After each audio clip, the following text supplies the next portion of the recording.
Hello, I'm Corey Good, and I'm here with Rene Armenta, the Director of Art for Above Majestic. Welcome, Rene. Hi, how are you? Doing well, thank you. Good. I'm so happy to be here. Awesome.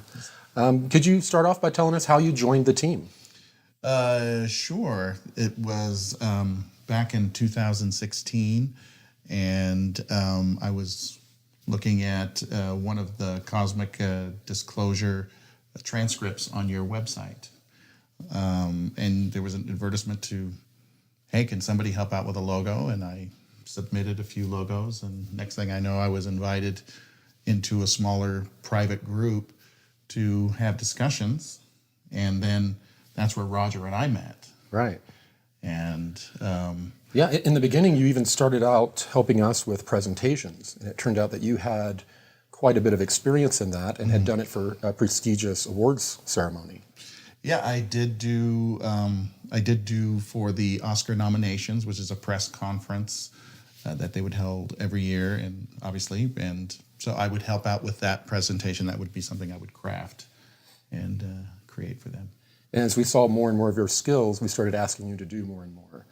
We started having you depict craft that I had been in or witnessed in the Secret Space program, and even graduated to animations from there. Mm-hmm. I mean, even just as far as PowerPoint, I think the first presentation I saw you do was just basically blue screen with white text. And I was jumping out of my skin to just like, I can help here. And so that's where our friendship with really the camaraderie with Roger and you that just began to develop. And we did our first projects in January of 2017. Actually. 2017. Yeah. So it's not that long ago. Excellent. So let's talk about some of those projects that have led up to you working on Above Majestic. Okay. So we met all together, the three of us at Conscious Life Expo 2017. In Los Angeles. Exactly. That was our first time working together. And that's where you began to see some of the work that I had been doing on my own. And I had recently learned 3D modeling. And in the process of learning 3D modeling, that you test yourself by setting up your own projects. I was building spaceships for no reason. Why did you learn 3D modeling? 3D modeling, it was really just a calling. I couldn't stop myself from actually exploring it. I've always been interested in special effects and, of course, the romantic side of Star Wars and Star Trek and all of that. And so I wanted to visualize my own. Sometimes you get a hunger to visually see what you have not yet seen represented. And yeah, well, for those out there who have a hunger to visually see what we're talking about, let's go ahead and start going through some of the art and animation that you created for presentations and for Above Majestic. Okay. So I believe we have it set up here first to look at the title sequence for Above Majestic. So it starts off, obviously, with this epic, awesome shot of UFOs flying to the moon with Nazi insignia on them. Yeah, these are basically the Haunebu craft. This was my imagining that perhaps they would be sending a whole group to supply and begin building out. So this is pre-LOC, right, in my imagining. And true enough, when they were building out the Lunar Operation Command in the late 30s, they were flying their in-craft that they had built, they being the Nazis, and were setting up small little establishments there that allowed them time to build out the larger Lunar Operation Command. You've also depicted a space station that is an actual space station that the military-industrial complex has. I just gave you some sketches and told you how it operated and what it was made out of, and you did a really good job of putting this together. It's very accurate. Yeah, thanks. This was probably our third or fourth attempt at this one, and I really enjoyed with the fuselages and the TR-3Bs there. It was really great. Awesome. And we also depicted quite a few of the transitional technologies. The Nazis and the Americans in the beginning used actual submarines and hooked up the electrogravitic technologies to them and actually flew them out of our atmosphere. Yeah, this was such a fun project to work on, to basically refit an old sub with what I envisioned as the new technology or the transitional technology here. So they're moving towards Jupiter. And again, just a nice dramatic shot. Roger requested me to do a combination flag here with them. So I did an original design of what I thought could be something somewhat neutral. Well, at the end of the title sequence, as the interstellar research vessel flies into the sun, how did you get that effect, or how did you come up with that effect? Believe it or not, some of it was just watching some tutorials on After Effects to create the sun. And then I used my 3D model and rendered that, composited that together. Roger had great direction on what he envisioned this is, and I added my own 2 cents, and we really created something sensational here. It was a great title sequence. So let's talk about the Arnold Sommerfeld. It's an interstellar research vessel that the United States Navy put into service in the 1980s, early 1980s. It is actually the craft that I served on. I was assigned to that craft for about 20 years. A lot of my missions and work took me off the craft for long periods of time, but that's where I was assigned. In the beginning, I described it as a long cylinder that was squashed, and the Marines that were assigned to the craft, as a derogatory statement, they would call it a hot dog, because on the side there were a couple little protrusions that they visualize as the buns of a hot dog. So when I first started discussing what this craft looked like, it was very difficult to help people envision it. I would draw it and sketch out, but it just never turned out right until I worked with you.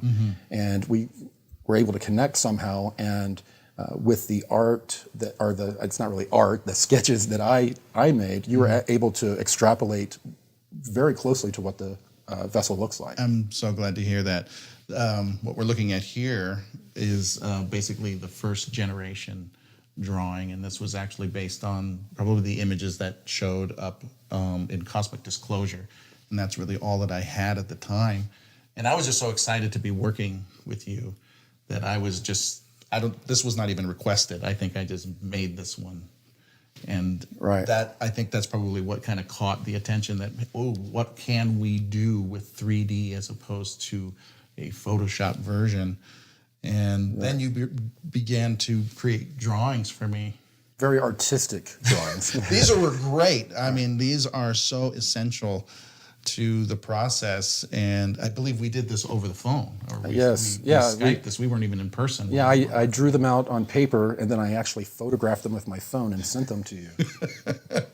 And here we have, as opposed to the rectangular buns, we created the more round buns, and you gave me direction on the top portion as well. And so here's basically the very first. This is kind of like my first approval before I detail it out. Like, Corey, am I getting close? And this is where I was getting close. Right, and these craft are, they were created and built by submarine engineers in the very beginning. So it's the transition from submarines to these research vessels is pretty interesting, because you can see even in the current image we have of the research vessel that it has characteristics of a submarine a little bit. Yeah.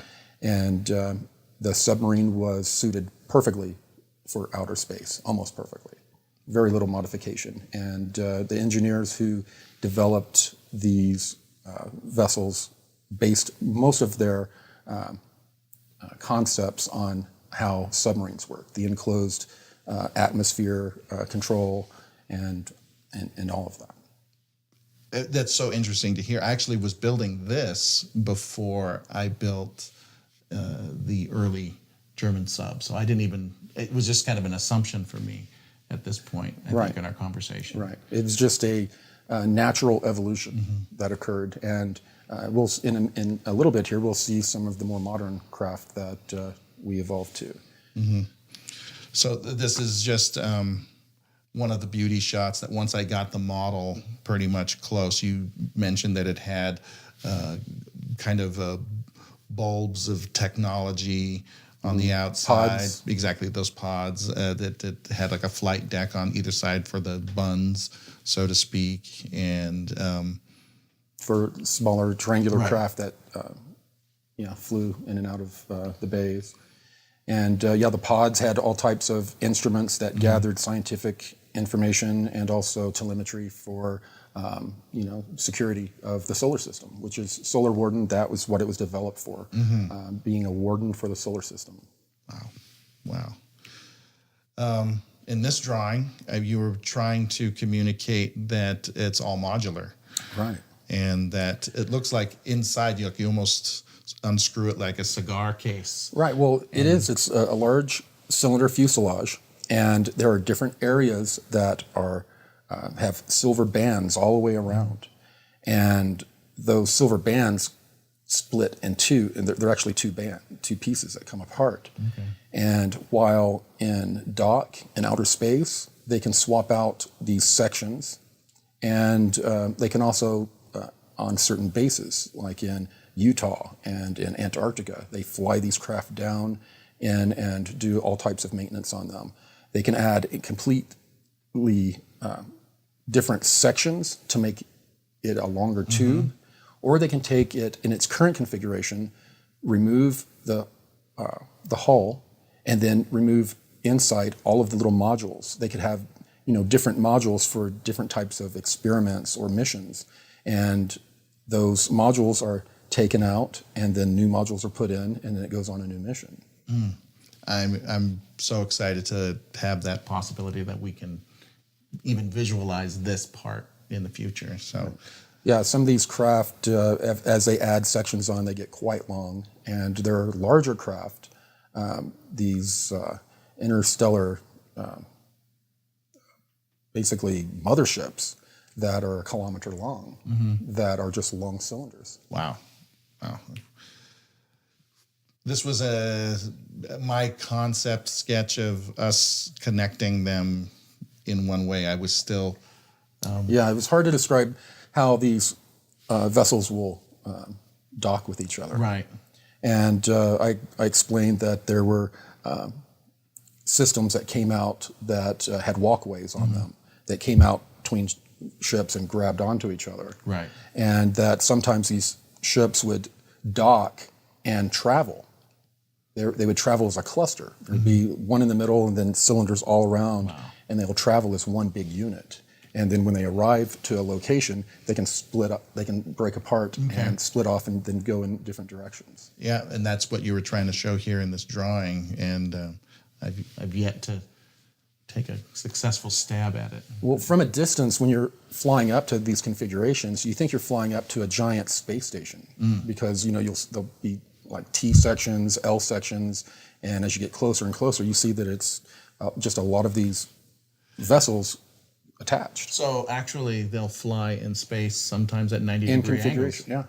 yeah. Oh wow! I didn't even know that. I always thought it was something. No, there's parallel. no. You don't need aerodynamics in space.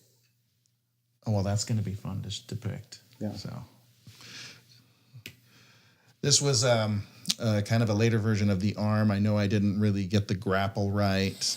I didn't really get it's two doors as opposed to one door split. But it's a lot. It looks a lot thinner and more fragile, but it is made of all of these super high tech materials that it looks real flimsy. But you have craft flying many thousands of miles an hour attached by these thin, look like little thin filaments. We have it looking a little too big and bulky. But for perspective, we kind of had to do that. Right. So I had a little animation here just to kind of show what it would look like. But yeah, I'm still working on the scale. But yeah, this was just a nice little fun thing to show it extend and retract. Right. Yeah. Next, we're going to talk about the 1 kilometer long spaceships. We actually have these long cylinders, very similar to the one I served in, that are 1 kilometer long, if you can believe that. They're flown up in sections and joined together from the Earth or wherever they are built. There are a number of different shipping yards where they're built, and they are massive. They can be built as well modularly and get longer and longer, and they fly in configurations all connected together as well. Wow, do you know how many people are on these big long ones? It just depends on the configuration. If it's configured to be a long haul freighter, very few people. It's going to be mainly material. Okay. If it's a troop transport, then there could be thousands. If it's just on a long haul mission and they're doing experiments of various types, it could just be a few thousand. Mm-hmm. Here I have it depicted with to scale with an ISRV. Right. The interstellar research vessel that I served on was much, much smaller than when it would take it was quite a feeling and sight when you would fly alongside one of these kilometer-long craft. Wow. It just, when you're cruising in at a slow speed, it takes forever, and these things are massive. And you feel like the craft you're in is pretty massive until you pull up alongside one of these. Wow. We don't get often to talk about some of this stuff, and so as you talk about it, I get excited again about, what can I depict now? Right. So this is great. I love having this. And this is a depiction. This is sort of depicting the kilometer long or half kilometer mile, depending on the configuration of vessels. The interstellar research vessel, as well as some of the newer naval craft that were starting to be developed as I was leaving. And the shape and size of these craft resembled very closely to another person's designs that I would meet much later. And William Tompkins, I found out, was designing some of the very craft that I saw in outer space decades after he designed them. Wow. Just another one.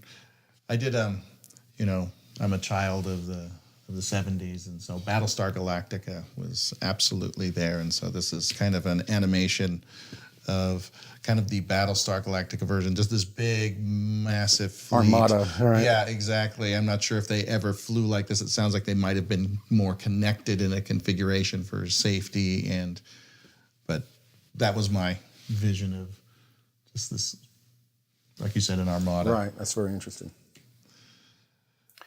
So Oumuamua, we remember, what was it, 2018? Or was it 2017, Oumuamua? It was 2018. 2017 is when we were hearing about it. Right. And it was the very strange-shaped asteroid that flew into our solar system and was noted as one of the first extra solar system objects to come in to our solar system. And it was all in the news. And during that same time period, I was contacted by Sigmund, a person involved in the Secret Space Program Alliance. And they had sent a expeditionary group out to find out what was going on, because it was traveling in a very odd way. And when they arrived, they found out that this wasn't a meteor, it was an ancient ship that was built out of stone that had been stuck in an orbit around a star not far from us for countless thousands of years. And that as celestial mechanics changed, the tug from our star on the other star caused Oumuamua to then be pulled towards our star. Wow. And then it entered our solar system and then exited back out. And if we show the animation, we'll see that the Secret Space Program flew in a shuttle that landed and docked with this object, and they sent in a crew that went and videotaped the inside and it was amazing. And this craft was so ancient that it actually belonged to what we call the ancient builder race, a group of over 2 million years ago that disappeared from our region of space that was a dominant force in shaping the way civilizations work together many, many millennia ago. It was a very important discovery. I mean, even when I first saw it in the news, it was cigar shaped. It was even how they described it, and so I immediately, before we even talked, I was thinking that's a vessel, right, of some sort. I had no idea of the age and the origin of it. I mean, that's just it's just so mind blowing. And so, as you were describing it to me and saying that's like it looked like it was petrified stone in certain areas, and then there was also technology on certain parts, and there was a dome that you described. I guess that's where the craft, right, the shuttle came up to. Right, right where this dome was. That's where the basically bridge of this vessel was, and there were all these holes where meteors had hit over how God knows how long, and it was through one of these big impact holes that the craft landed, docked, and the astronauts then went into the craft in one of these holes. Wow. So I did an animation for you for Conscious Life Expo 2017 because I guess we were 2018. No, that was just 2018. Yeah. 2018. We just did that. Again, that was another one of those things where we showed up at the event, and then we get this idea to do this. And you create it overnight. And I'm in the hotel rooms, right? Just like, okay, I don't want to say no to such an opportunity, you know. And so it was trying to get it right as well as trying to get it done in enough time to render it, because some of these take a long time to render. So we have the depiction of it here. And a friend of ours helped develop out the shuttle, correct? Yes. Chuck Raymond? Is it? Chuck Raymond, yeah. That's right. Chuck Raymond. Actually, Chuck Raymond did the model for the shuttle in this case, and I just plugged it in. Exactly. I borrowed his model as opposed to building my own, and that's part of the teamwork here. So this is actually the animation that we created for Conscious Life Expo in 2017. Yeah. It moves kind of slow. The idea here, I did multiple camera angles. You mentioned that in the footage, you saw these drone cameras capturing. Yeah, what happened is, as the craft was moving in, we're hearing, it sounded almost like NASA. You hear beep, beep, and then they're talking about how far they are away from the object they're approaching. And then a silver orb shoots out of the side of the craft, and it's a drone. And then it's a drone camera, and it took some amazing angles and video that they showed us. Yeah, so I was just trying to do this kind of multi-camera angle approach and dock to this slowly tumbling object. So that was exciting to build. Yes, it was very, very well depicted compared to what I saw as well.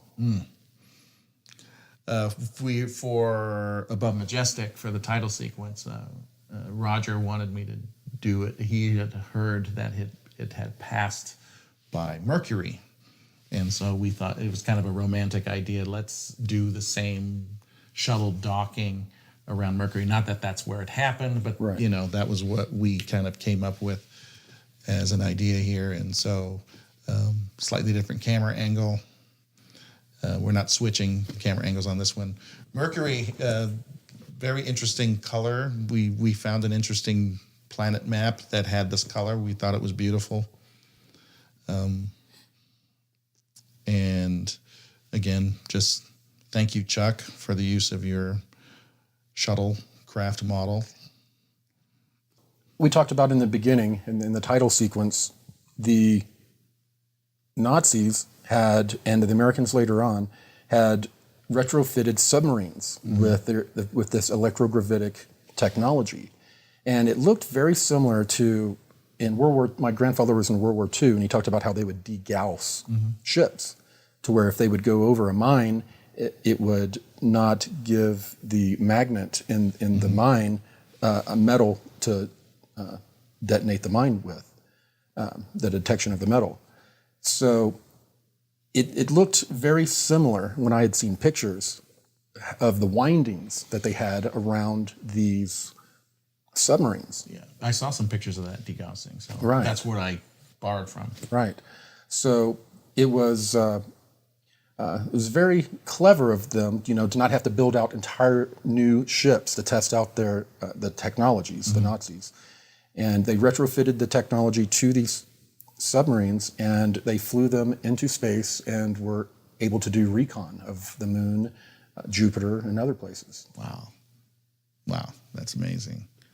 Here, my first stab at it, I found a free model of a vintage German submarine, and I just started I took all the water stuff off of it, and I just started putting stuff on it. This was basically a test render passing by Pluto. Again, the very rough model, very rough animation, but this was just kind of proof of concept to get us all excited about it, because I think once I showed you this animation, I knew what you could. Then it was like, oh, okay. Then all the rest of the next layer of detail came out. Right. Yeah. Then I started describing all of the other parts. Right. And then we get something like this, which is really exciting to look at. This was such an exciting thing to build. The visual of seeing a submarine that is only under the water. You never get to see a full submarine once it's been deployed. It's always underwater. Right.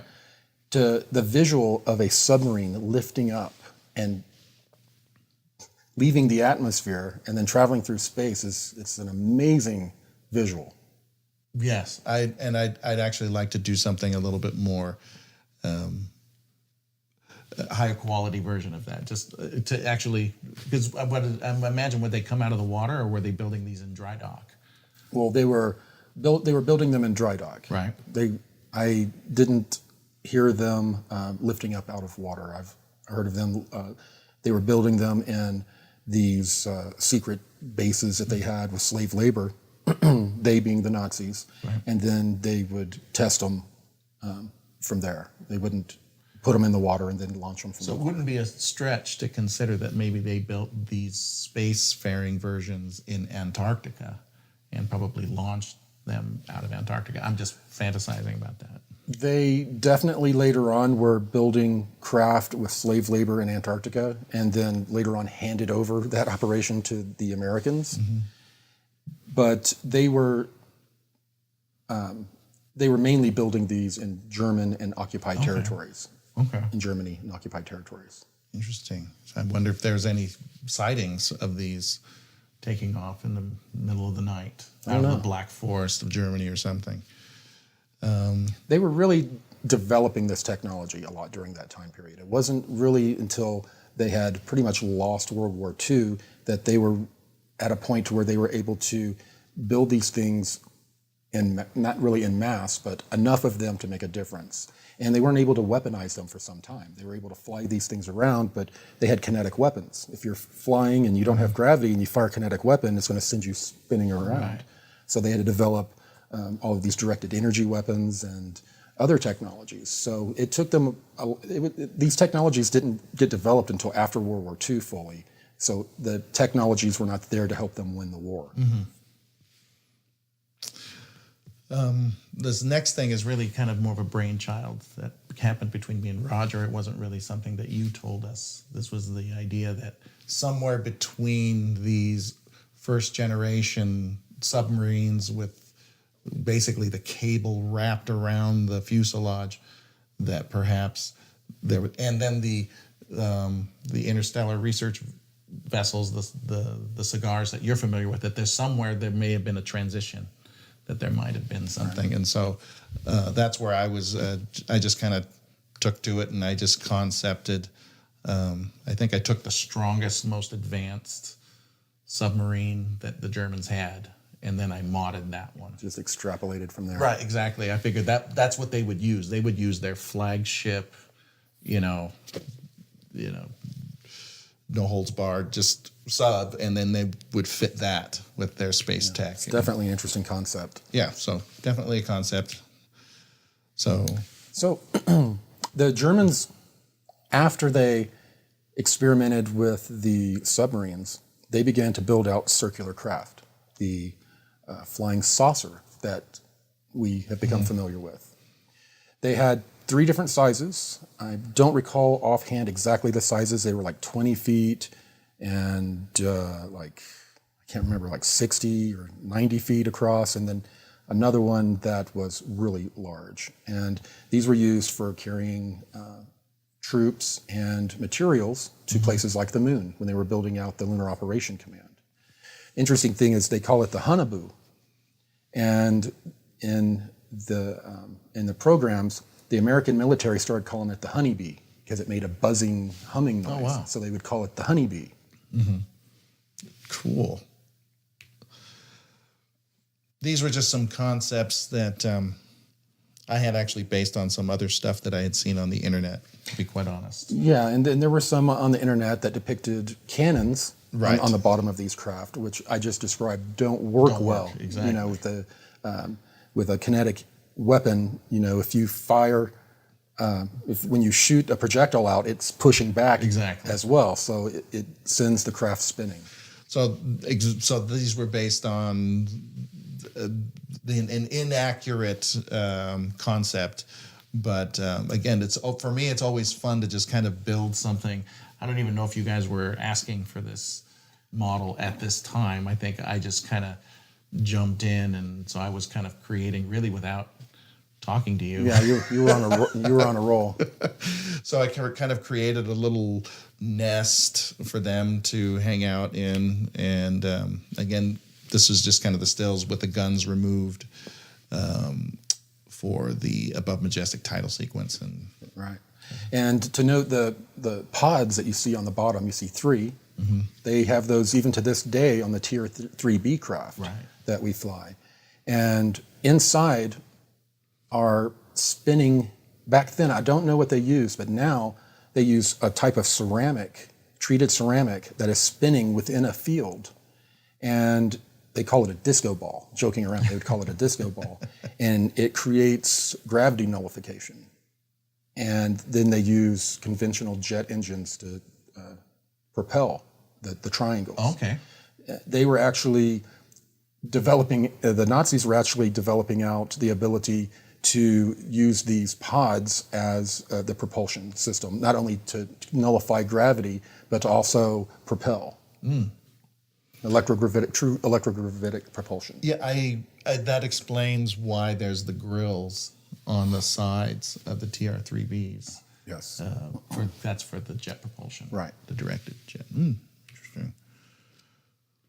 William Tompkins. Yeah, so we spoke earlier about William Tompkins. When I was in the programs, not only when I spent time on the Smart Glass Pad, a device that was kind of like an iPad that connected to databases, and you connected with them mentally, the Smart Glass Pad, and you could pull information. And for a couple of decades, I'm pulling information about Nazi spies giving reports and looking at these actual reports and hearing about the development of spacecraft by different engineering groups in America.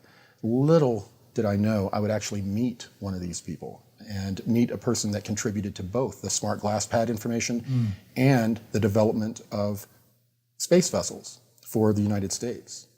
And William Tompkins was one of these people. He had started building models when I believe he was a teenager, of naval vessels when he would go out and visit with to the shipyards with his father.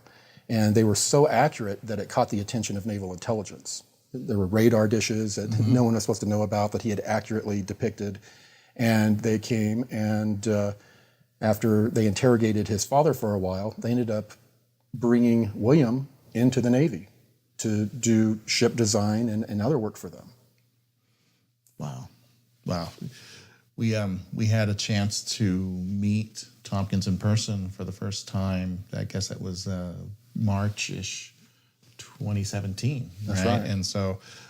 And I discovered this picture in my archive. I didn't even actually know that I had a picture of me sitting with Tompkins as he's kind of going over a few of his drawings. He brought a very select group of drawings that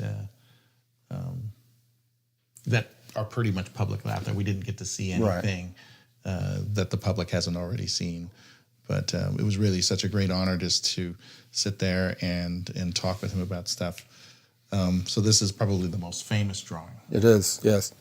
And it was so far ahead of its time, the way it was drawn with the angles to deflect radar that was back before. Really, we were talking about stealth very, very much. So this was built to be stealth. Its cross sections are meant to deflect radar and LiDAR as well. So the design is a very apt one. It's very similar to the craft that I saw at the end of my service. Okay, so you actually saw craft somewhat like this. Yes. The ones that we kind of talked about in the previous animation were very similar and a part of the evolution, I believe, of what he had engineered. Wow. So seeing this drawing, I mean, of course, it's so inspiring and it's so angular, and you see how it must have been so far ahead of its time. You know, this was probably a drawing from the 60s. Yeah. I'm imagining. 60s or early 70s. And I remember Tompkins, when you told him that you could do a 3D depiction of his drawing, he was like a little schoolboy. He was so excited. And I remember when you finally showed it to him, the depiction. So this was the very most rough versions of this. I'm just getting the basic shape of the craft to match the drawing. And if we look back, I'm going to go back, and we see in they're almost these pyramid gem cut structures, and there's the top part is the bridge. And so this is my imagining of what it might look like from the bridge section as you're looking over the 3D model. And then I did get some help with the texturing of this vessel from Daniel, who's done a number of drawings for Cosmic Disclosure. So he helped me texture this. And so now we have this really beautiful, amazing depiction of Tompkins' vessel. And then I decided to do kind of a fade between the drawing and the model, just to kind of see what we can see there. And so if we look at the drawing, we can actually see the arc of the planet, and we see a couple of groups of... It's a great effect. And so when we see it dissolve, it's just all of a sudden it becomes way more visually just exciting. Yes, and gives people a very good idea of what it looks like visually out there. Yes. So amazing to consider that this stuff is actually out there in service, and it's been there for quite some time. Lots of tax dollars flying around in outer space.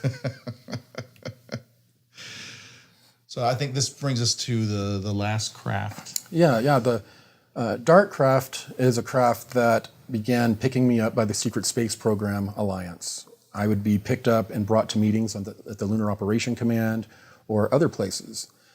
There were a couple other craft that we haven't depicted yet, but the Dart craft is one that is really cool. It's 5-seater. It's about a little bit larger than an SUV.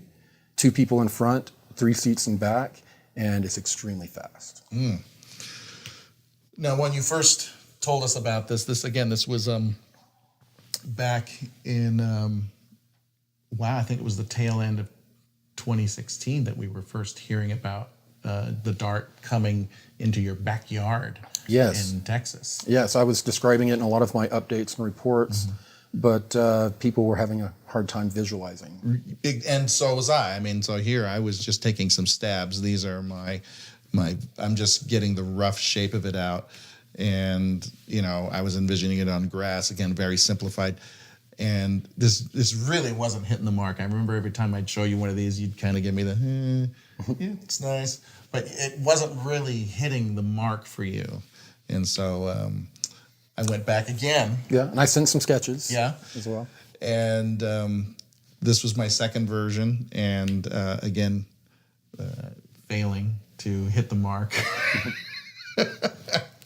And so then you sent me these drawings. Yes, my beautiful artwork again. Which, for these, is just so essential. It's so essential for me to get that. And these curves were actually really tricky to kind of get this kind of a blunt nose. Yeah, this kind of an interesting nose that's not very aircraft-like at all. Right. It's kind of a combination of SUV and, aircraft. It's like a utility vehicle. Right. And so then we're getting closer now. Yes. This is when you started really getting, like, I'm getting close, I'm hitting the mark. Right.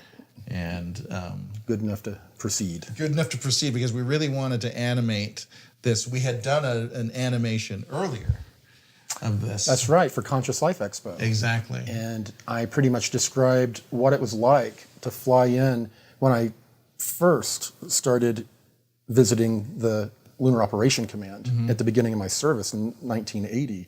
It was built in the shape of a swastika. Since then, they've gotten rid of the shape of a swastika with other buildings. But I was describing to you what it was like to fly in, and you thought it'd be a great idea to integrate the Dart with the animation of flying over the old Lunar Operation Command. Right, exactly, because I had already built that model, and so we just combined them together, and that was something that we did really fast. We did that in the hotel room. It was so intimidating sometimes, I got to tell you something, because you come up with a great idea of the visual idea, and of course I want to deliver it, but there's only so much time you can put into the modeling and the rendering of it. Yeah. And, we only got a couple days to get it done, in addition to your presentation that we were delivering. I'm so glad that we were able to deliver that, even though it's kind of when you look at the new version, because we have a new version. Yeah, the new version was great. This was an actual incident not far from my home here in Colorado. For a meeting, I was picked up by a Dart and taken to the Lunar Operation Command. And you developed this animation to help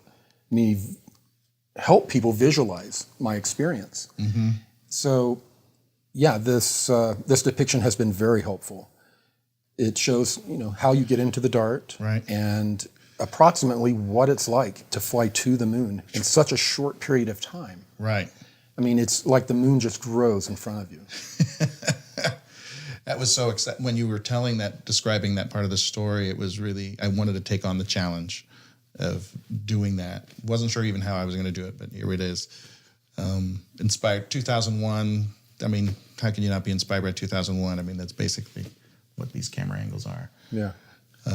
But, as you see that the most recent version we have here of the Lunar Operation Command shows how, after the Americans took control of the base, they built it out and expanded it. Not only did they expand it out, but they expanded it down. The close by is another subcrater, and that crater goes down into lava tubes. And those lava tubes were exploited as areas that they could pressurize and, create pressurized caverns out of. They even built this huge, I call bell-shaped structure that we see now depicted, that you would fly down into and land your craft and then attend meetings or go to a mission briefing. So these images, I had in the past been describing how it was a bell-shaped building in a lava tube, but no one could picture what I was talking about until you were able to depict this for us. Great. I'm so glad that I was hitting the mark on that one. That was, it's an exciting thing to hear described. It's quite another thing we went through various iterations on that too. We went through some stuff. Right, but that really communicates the feeling of what it's like to fly to the Lunar Operation Command and, dock with it and see what it's like beneath the surface. How did you get into art, and why did you become so fascinated with doing stuff in outer space?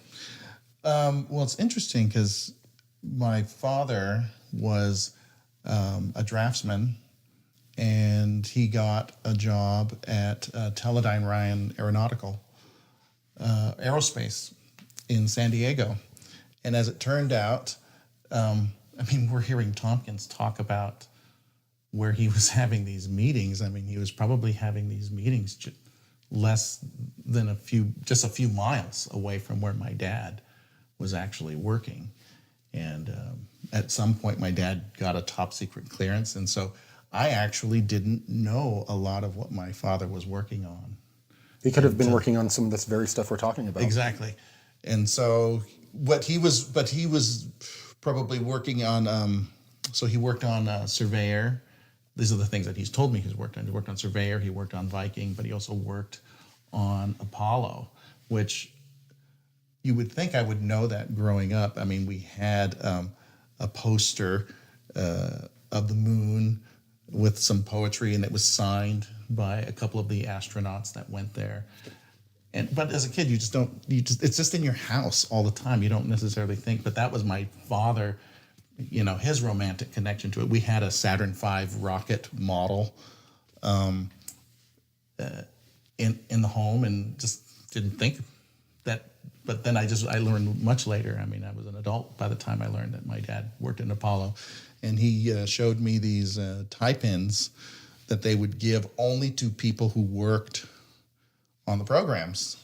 And so I found it really interesting that here my father worked on acknowledged space programs. And then so here I am as an adult visualizing the unacknowledged space programs. And so I've just found that there's a really kind of interesting connection there that I didn't plan. I didn't plan that arc. I went out to become a musician and a graphic designer, and visualizing unacknowledged spacecraft was not something I grew up thinking I was going to do. But well, does your father know what you're doing now? He does. I think the conspiracy part aspect, of it, right? My father loves and supports whatever I'm involved in, and but he's very tight-lipped, so whatever he might know, right, is staying in, right. But so for me to have this opportunity to kind of, it is kind of a dream sometimes to live in your father's footsteps in a way. I still did my own work. I did my own thing. I didn't become an architect like my father, but to suddenly be converging into that similar place of outer space, which has always been the romantic part. And I think that that's the part of your story, Corey, that really ignited. I mean, we hear all kinds of stories of what is or what could be, and sometimes they fall flat. But there was something about the way your story resonated that not only did we have contact with extraterrestrials, humanity is already out there. And we've been out there for quite a while. There's something about that idea. It's almost like the twins separated at birth, and one twin will feel like there's another part of me out there. And then later on, they realize that there really was. And I feel like collectively, your story lets us, the ones that we kind of feel there's more to this. And then to feel like there's brothers and sisters out there. Yeah. They're separated at birth, and it's a perfect analogy. Yeah. So I think that from that consciousness part, we're connecting with that, and it's so it resonates with such truth for me, and it did from the first time I read some of your work, and I'm excited to be continuing to visualize parts of that. That's great, and it's awesome to see the correlations with your father's work and see how it may have brought you even together, and you seeing some of his points of view or kind of what his life was like during the time period. Absolutely. So Rene, I appreciate you being here talking with us today. It was great to talk about the depictions of art and animation that were in Above Majestic. We also we can tell people we're not done, are we? No, we're not done. We're going to have some follow-up documentaries coming out. One that's going to be based on a lot of Dr. Sala's work and my testimony about Antarctica, about the all of the secrets going on down there, now by the Americans, but had been established by the Nazis during the late 30s, early 40s. So that is going to be one of our documentaries coming out. Awesome art depicted there. And then following that, we're even going to discuss some of the information that's come out in documents from the DIA, which is the DIA and the Air Force control the military-industrial complex secret space program. So a lot more information to come, a lot more art to come. I'm Corey Good. I'm Rene Armenta. And stand by, there's more to come.